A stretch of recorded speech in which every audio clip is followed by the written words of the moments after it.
Hello दोस्तों, स्वागत है आपका अपने चैनल एग्री मंत्रा में changing the way of thinking. पिछले सेशन में हमने भारत में पाई जाने वाली अलग अलग मुद्राएं के बारे में देखा था। अब इस सेशन में भारत में कुछ समस्या वाली जो मुद्राएं होती हैं उनके बारे में कुछ डिस्कस करेंगे। तो शुरू करते हैं।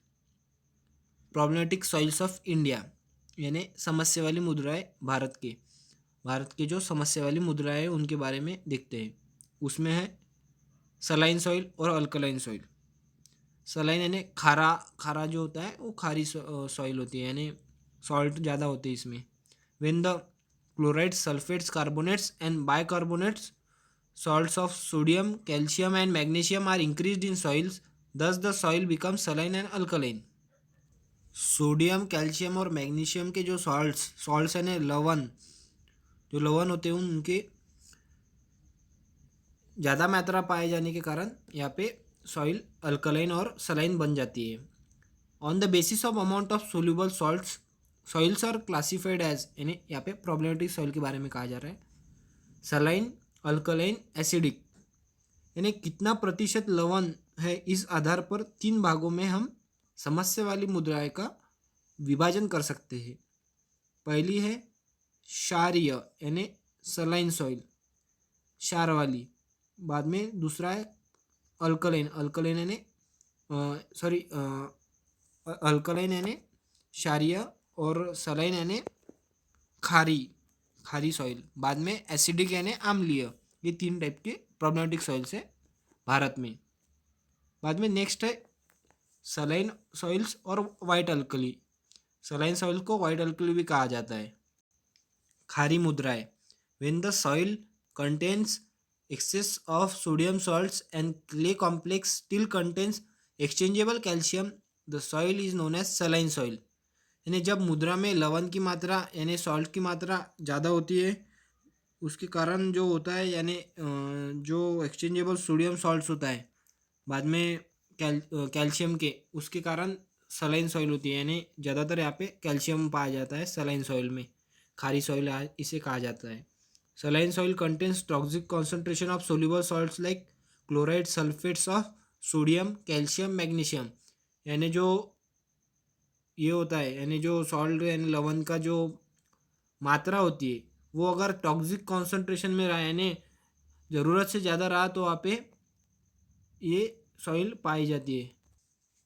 Total soluble salt content is more than 0.1%, यानी 0.1% से अगर ज़्यादा वहाँ पे सॉल्ट रहा यानी लवण रहा तो ये सलाइन सॉइल में आ जाती है। Saline soil have surface crust of white salt, यानी जो सतह होती है यानी सॉल्ट के यानी लवण के प्रेजेंस में जो सफ़ेद रंग की परत जम जाती है मुद्रा के ऊपर, उसे उसके कारण इसे वाइट अल्कली भी कहा जाता है। This soils are found in arid and semi arid zones of India. यानी जो ये मुद्रा है ये जनरली ड्राई एरियाज में ज़्यादातर पाई जाती है। ड्राई यानी जहाँ पे एरिड यानी जहाँ पे 500 से कम होता है रेनफॉल। बाद में सेमी एरिड यानी 750 से कम होता है रेनफॉल, 750 mm। ये यहाँ पे ध्यान में रखिए। बाद में रिक्लेमेशन ऑफ सलाइन सॉइल, यानी इसे सुधारा कैसे जा सकता है। सुधारना क्यों पड़ता है, क्योंकि हमें वहाँ पे क्रॉप प्रोडक्शन लेना है पर वहाँ पे सॉइल का प्रॉब्लम है। तो प्रॉब्लम को सॉल्व करने के लिए वहाँ पे सुधारा जाता है। कौन कौन से मेथड से सुधारा जाता है देखते हैं। फ्लडिंग और leaching of soluble salts by good irrigation water. इस मुद्रा का सुधार करने के लिए कुछ उपाय, इसमें से सबसे पहला है फ्लडिंग और लीचिंग। यानी जो अच्छा पानी होता है उसकी सिंचाई देकर क्षार और लवण जो मुद्रा में प्रेजेंट होते हैं जिनका मात्रा ज़्यादा होती है उन्हें ऊपरी सतह से जमे हुए वो पानी के साथ नीचे चले जाते हैं। तो ये इसका प्रिंसिपल है। बाद में है कीप द सॉइल मॉइस्ट और फ्रिक्वेंटली इरिगेटेड द फील्ड, यानी बार बार पानी डालना पड़ता है। अच्छा अच्छा पानी डालने के कारण वो जो पानी के साथ सॉल्ट नीचे चले जाते हैं तो सॉइल अच्छी हो जाती है। बाद में use of FIM for saline reclamation. FIM यानी farmyard manure, compost, farmyard manure, कूड़ा कचरा से जो बनते हैं उसका भी उपयोग कर सकते हैं। बाद में नेक्स्ट है अल्कलाइन सॉइल, जिसे सोडिक सॉइल भी कहा जाता है। These soils are often called as black alkali soil because they are sometimes black due to high sodium content which causes organic matter which are the causes of organic matter. कभी कभी organic matter के कारण भी black होती है soil, पर यहाँ पे हाई सोडियम कंटेंट के कारण ब्लैक होती है. तो सोडियम की मात्रा मुद्रा में ज़्यादा होने के कारण इसे काला रंग आ जाता है. इसके लिए इसे सोडिक सॉइल भी कहा जाता है सोडियम के मात्रा के कारण. बाद में this soils are also called as typical USAR soils. They contain sodium carbonates and bicarbonates in abundance. NaCO3 और NaSCO3 ये ज़्यादा प्रमाण में यहाँ पे पाए जाते हैं. नेक्स्ट है रिक्लेमेशन ऑफ अल्कली सॉइल्स, यानी इसे कैसे सुधारा जा सकता है ये देखते हैं. इसमें सबसे पहले और इम्पोर्टेंट है gypsum. Gypsum 8 quintals per hectare used in reclamation of sodic or alkalic soil having pH more than 8.5. अगर 8.5 से ऊपर pH रहा तो वहाँ पे जनरली जिप्सम यूज़ किया जाता है. बाद में आयरन पायरेट ये 12 क्विंटल्स पर हेक्टर यूज़ किया जाता है for amendment of alkali soil. ये दो इम्पोर्टेंट अमेंडमेंट में इसमें. बाद में है green manuring should be adopted. बाद में है leaching with good quality clean water. यहाँ पे लीचिंग पिछली बार देखा है हमने पिछली इसमें. नेक्स्ट है एसिडिक सॉइल यानी अम्लीय मुद्रा है. The soils having pH less than 5.5 are generally called as acidic soil. जो pH होता है वो 5.5 से कम होता है. बाद में they are mainly found in West Bengal, यानी ये बंगाल के इलाके में ज़्यादातर पाई जाती है. इसमें दो टाइप के एसिडिटी होती है. एक है एक्टिव एसिडिटी, नेक्स्ट है एक्सचेंज एसिडिटी. तो एक्टिव एसिडिटी देखते हैं. As the acidity develops due to the presence of H positive and Al3 ions on soil solution. और एक्सचेंज एसिडिटी होती है as the acidity develop due to the H positive and Al3 ions on soil colloids. इसमें एक ही difference है. यहाँ पे जो active acidity है वो सॉइल सॉल्यूशन पे होती है और बाद में जो एक्सचेंज एसिडिटी है वो सॉइल कोलाइड्स पे होती है. सॉइल कोलाइड्स यानी आपको पता होगा 0.001 mm से अगर कम डायमीटर के जो सॉइल पार्टिकल्स होते हैं वो सॉइल कोलाइड्स कहा जाता है उन्हें. ये एक्सचेंज एसिडिटी इन पे होती है. बाद में एक्टिव एसिडिटी सॉइल सॉल्यूशन पे होती है, ये ध्यान में रखिएगा. नेक्स्ट है रिक्लेमेशन ऑफ एसिडिक सॉइल, यानी इसे एसिडिक सॉइल को कैसे सुधारा जा सकता है. इसमें सबसे पहला use of agriculture liming materials like oxide, hydroxide and carbonates of calcium and magnesium. यहाँ पे लाइमिंग यानी जो चूना है वो जनरली यूज किया जाता है. Liming is generally recommended for soils having less than 5.5 pH, यानी pH 5.5 के नीचे अगर रहा तो वहाँ पे जनरली लाइम रिकमेंड किया जाता है. लाइमिंग की सलाह दी जाती है फार्मर्स को. Dose is generally varied according to the pH, यानी pH के हिसाब से डोज होता है. इसमें देखते हैं कैसा होता है. At higher pH lower amount of lime is required and vice वर्सा.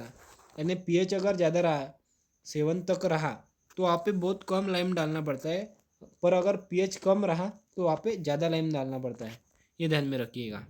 बाद में नेक्स्ट है पैरामीटर्स ऑफ प्रॉब्लमेटिक सॉइल. ये सबसे इम्पोर्टेंट चार्ट है, आप इसका स्क्रीनशॉट जल्दी से निकाल लीजिए, ज़रूर काम में आएगा.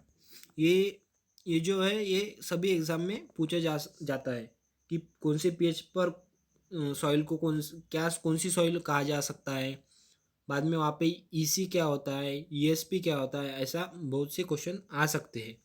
बाद में पैरामीटर्स में क्या है, pH, EC, ESP, SAR. देखते हैं सबसे पहले pH 8.5 के अगर नीचे रहा तो वहाँ पे सलाइन सॉइल यानी जो खारी सॉइल है. बाद में अल्कलाइन सॉइल 8.5 के ऊपर अगर रहा तो उसे अल्कलाइन सॉइल कहा जाता है. बाद में 8.5 के आसपास है नीचे रहा तो यहाँ पे सलाइन अल्कलाइन कहा जाता है.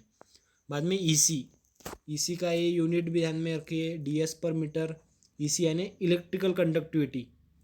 ये जो सलाइन सॉइल में यहाँ पे ज़्यादा होती है 4 से ज़्यादा, यहाँ पे 4 से कम होती है.